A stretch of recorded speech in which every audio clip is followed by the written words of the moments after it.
Salut à tous, c'est Sophie. Bienvenue sur ma chaîne où je partage mes astuces pour une maison propre et bien organisée. Restez avec moi, on commence tout de suite.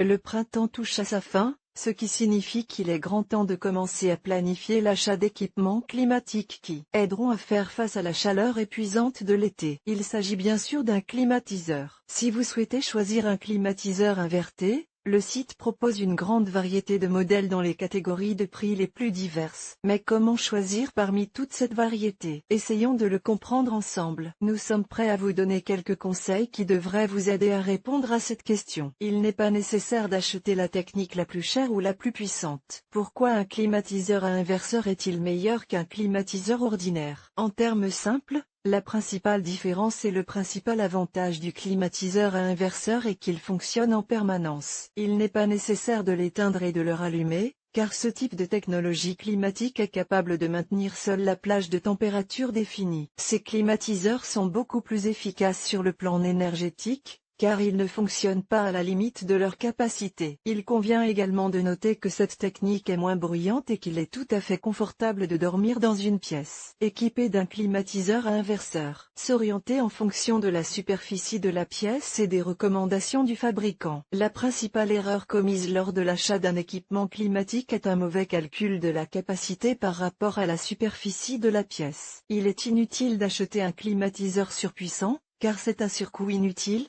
et un équipement climatique de faible puissance sera tout simplement inefficace. Pour une précision maximale dans les calculs, nous recommandons d'utiliser la formule suivante, Q égale Q1 plus Q2 plus Q3, ou Q1, gain de chaleur provenant des murs, du sol et du plafond. Q2, total des flux de chaleur provenant de chaque personne.